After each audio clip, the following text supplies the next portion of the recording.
Boa tarde, pessoal. Esse é o nosso trabalho de instrumentação e medidas, que é uma disciplina ministrada pelo professor Samir, e nós somos o grupo 7. Nosso grupo é composto por Carolina, Heitor e Luiz Henrique. O mensurando, por se tratar de uma grandeza real, na maioria das vezes possui baixa intensidade, ruído, além de apresentar não linearidades, de forma a habilitar o sinal, para que assim ocorra correto monitoramento e controle de processos, é necessário que se faça o condicionamento do mesmo. O condicionamento de sinais ocorre a partir da necessidade da padronização do sinal, geralmente variando de 0 a 5 volts ou entre 4 a 20 miliamperes. O circuito condicionador de sinal pode ser visto, por definição, como sistema destinado a codificar e transmitir para um sistema digital diversos sinais analógicos presentes nas diversas entradas.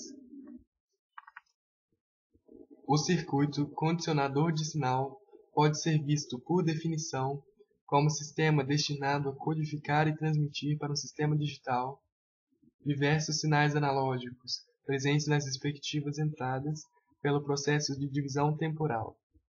Entre os procedimentos feitos durante o condicionamento do sinal estão amplificar, filtrar e linearizar, obtendo assim a faixa de operação desejada com boa relação sinal e ruído. O condicionamento de sinais deve ser feito em distintas etapas, cada uma modelada especificamente para cada setor do condicionamento, sendo as principais etapas indicadas: linearização, mudança de nível, conversão, isolação, filtragem e casamento de impedâncias. É importante frisar, de acordo com o diagrama de blocos apresentado, que o condicionamento de sinais deve ser feito na saída do sensor, para que posteriormente se faça a conversão analógico-digital. Circuitos condicionadores digitais tipicamente usam mão de microcontroladores, como por exemplo PLCs e PCs, com funções especificadas. Para correto funcionamento, tais microcontroladores fazem que seja preciso usar conversores analógicos digitais e digitais analógicos. Esses circuitos digitais possibilitam também que sejam salvos em memória. Esses circuitos digitais possibilitam também que sinais sejam salvos em memória e que ocorra a inclusão de transmissores de dados. Partimos agora para um dos processos feitos durante o condicionamento de sinais, chamado linearização. Considerando sinais e seu condicionamento, linearização refere-se à aproximação linear matemática de uma função em determinada faixa de operação. Essa aproximação é crucial para que se possa aplicar variadas técnicas numéricas, como por exemplo o método de Euler, para aproximar soluções de equações diferenciais. Existem no meio real diversos tipos diferentes de não linearidades, e a cada uma se dá um nome específico em função de suas características. A mais comum, rotineiramente encontrada por engenheiros devido ao constante contato com processos que demandam magnetização de materiais, é a esterese. Esterese é o nome que se dá ao fato de o comportamento da curva de magnetização de materiais ferromagnéticos ser diferente da curva de desmagnetização. Considerando a curva de calibração de um sensor não linear, representado pela curva vermelha na imagem, a linearização é dada a partir da aproximação da curva de calibração estática da reta tangente ao ponto de operação. O círculo em amarelo, apresentado na figura, representa a faixa de operação para esse tipo de aproximação. Percebe-se que a diferença algébrica entre a curva característica do sinal e a reta de aproximação linear tem aumento diretamente proporcional em relação à distância do ponto médio de operação. Essa diferença pode ser vista como erro percentual em relação à faixa dinâmica da saída. Define-se matematicamente a linearização da seguinte forma: sendo x0 no domínio da função f de x. A equação da linha tangente à curva de f de x no ponto x0 e y0, onde y0 é igual a f de x0 é igual a y menos y0 igual a f' de x0, que multiplica x menos x0. Considerando x1 próximo de x0, escreve-se x1 igual a x0 mais ΔX, e aproxima-se f de x mais ΔX ao ponto x1, y1, e, portanto, a reta tangente é dada por y1 igual a y0 mais ΔX f' de x0. Sabendo que ΔY é igual a y1 menos y0, encontra-se a definição da derivada, onde ΔY igual a ΔX f de x0. Sabe-se que a sensibilidade, definida como a razão da alteração do sinal de saída em relação à variação do sinal de entrada, assim como a aproximação linear é representada pela reta tangente e, portanto, pela derivada da função, tendo em mãos tais definições, pode-se fazer um paralelo entre linearização e sensibilidade.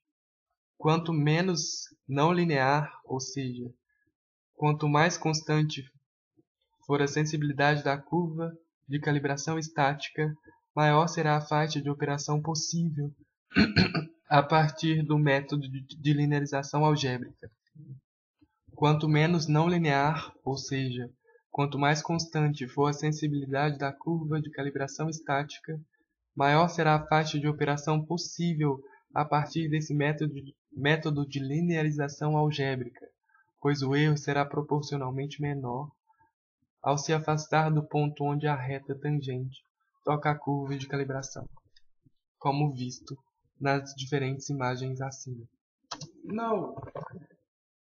Boa tarde, meu nome é Carolina. Uma das formas de condicionamento de sinais é através da ponte de Wheatstone. A ponte de Wheatstone é um circuito sensível, muito utilizado para medição de resistências. A ponte ela representa um tipo de ligação que não se classifica nem como ligação série e nem como ligação paralela. A sua alimentação pode ser feita através de fonte de tensão ou fonte de corrente. Ela foi inventada por Samuel Henry Christie, porém foi divulgada e popularizada pelo Charles Wheatstone. Quando a tensão de saída VM está desequilibrada, observamos que os potenciais do nó B e C são distintos entre si. Logo, obtemos a equação 0, seguindo da equação 1, e fazendo divisão de tensão, obtemos a relação de VM, que é a tensão de saída, e V, que é a tensão de entrada. Quando a ponte está balanceada, o potencial no ponto B é igual ao potencial no ponto C, ou seja, não há corrente passando pelo voltímetro, portanto a tensão é nula, independentemente do seu valor de resistência. Assim, a partir da equação número 2, fazemos as devidas simplificações e, para a condição de equilíbrio, podemos falar que VB igual a VC, seguindo as equações 4, 5 e 6, conseguimos obter a relação direta entre R1 igual a R2 sobre R4 vezes R3. Dessa forma, é possível variar a sensibilidade da ponte variando os valores de R2 e R4. A ponte Wheatstone possui algumas configurações. Uma delas é a configuração quarto de ponte.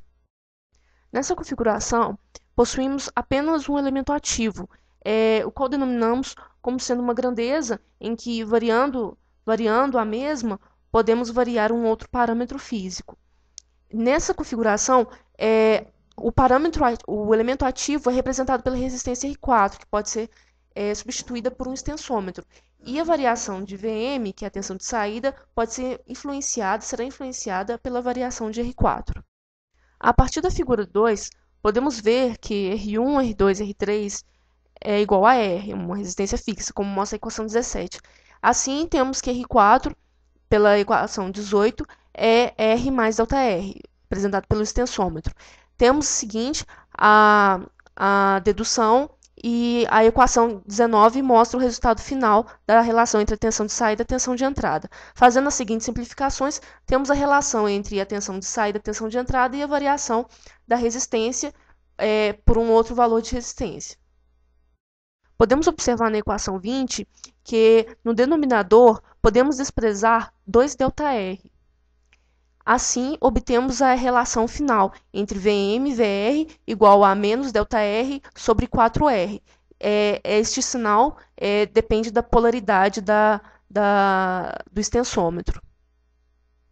As vantagens estão entre custo reduzido e simplicidade na montagem, e ele é sensível à temperatura, que representa uma limitação. Uma outra configuração da ponte Wheatstone é denominada configuração meia-ponte, como podemos observar na figura 3. Analisando a figura 3, vemos que R1 é igual a R3, que é igual a uma resistência fixa, e R2 e R4 são resistências variáveis. Logo do mesmo raciocínio anterior, para a configuração quarto de ponte, obtém-se uma relação entre Vm e V. É importante notar que extensômetros idênticos de um mesmo sentido da ponte, eles não afetam a saída, seus efeitos são compensados, são cancelados.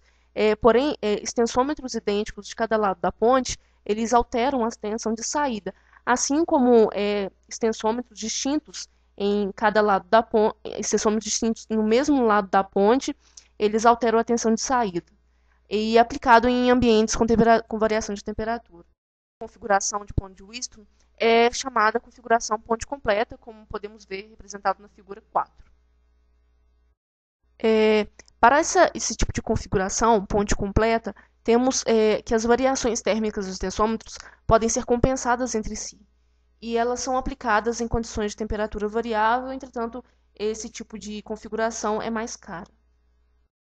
Observando a figura 4, configuração ponte completa, podemos ver que a equação 26 e a equação 27, elas representam extensômetros com polaridades opostas. Assim, considerando a equação de divisão de tensão, relacionando a tensão de saída e a tensão de entrada, e fazendo os cálculos e suas devidas simplificações, obtemos a equação 29, consequentemente a equação 30, e por fim a equação 31, em que a ponte possui acessibilidade quadruplicada em relação às demais.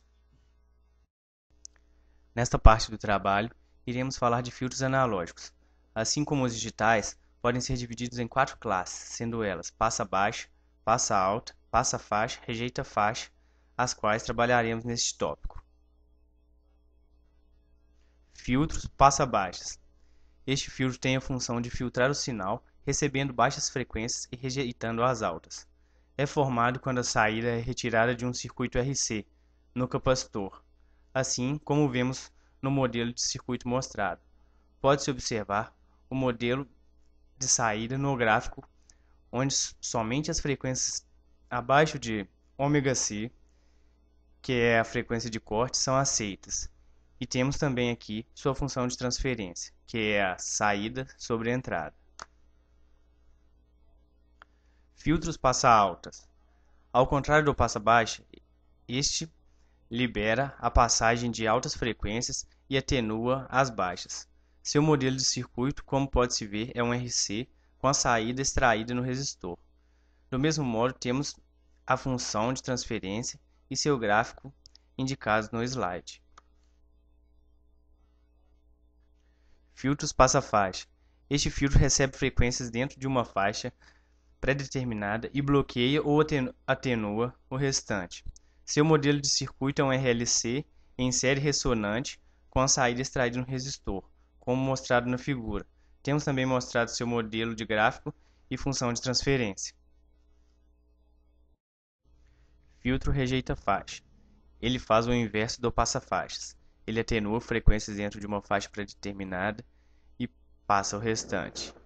Também é um circuito RLC série com a saída extraída no indutor e no capacitor, como mostrado no modelo de circuito. Circuitos típicos para amplificação de sinais. Nesta parte do trabalho, iremos tratar de circuitos típicos para amplificação de sinais. É essencial para o tratamento deste tópico mencionar o amplificador operacional, conhecido também como amp-op. Existem algumas configurações que se baseiam em amp-ops e resistores, sendo algumas delas o amplificador inversor, não inversor, somador, diferencial e de instrumentação, os quais iremos trabalhar agora. O amplificador inversor. Vemos aqui seu modelo de circuito, o qual tem a função de amplificar o sinal de entrada e, ao mesmo tempo, inverter a sua polaridade. Nesse circuito temos a entrada não inversora aterrada e o sinal de entrada é conectado ao terminal inversor através de um resistor RA e com um resistor de realimentação RF conectado entre a saída e a entrada do amp-op. Sabemos que I1 é igual a I2, pois a corrente que entra no terminal do amp-op é nula.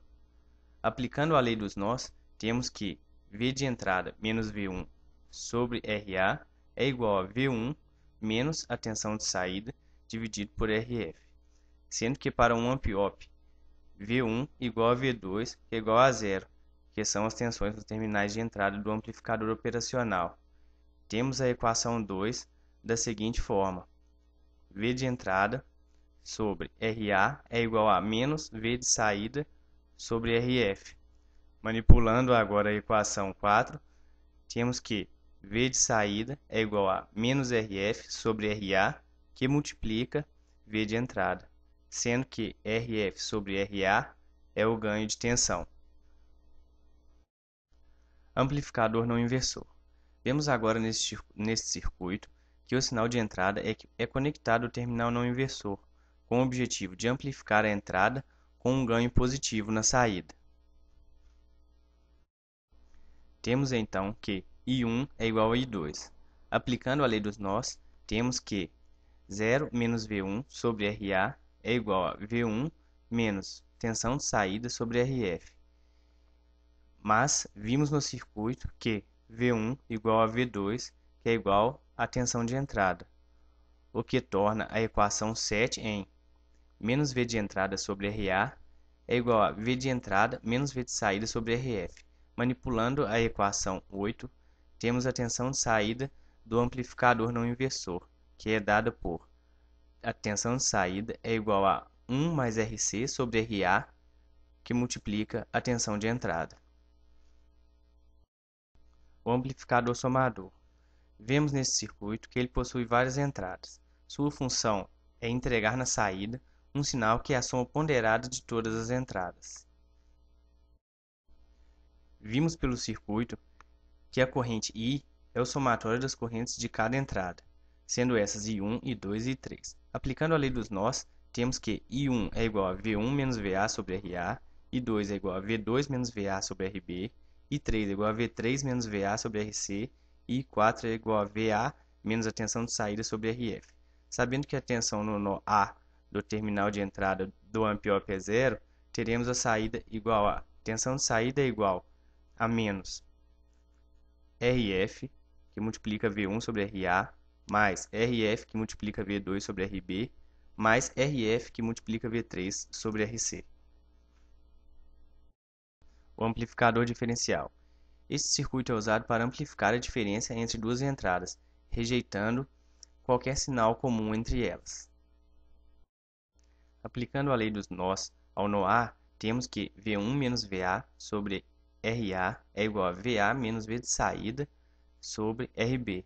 Manipulando esta equação 13, temos que a tensão de saída é igual a RB sobre RA mais 1, que multiplica VA, menos R2, que multiplica V1 sobre R1.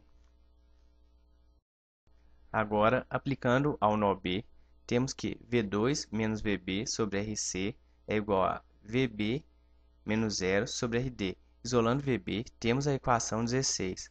VB é igual a RD vezes V2 sobre RC mais RD.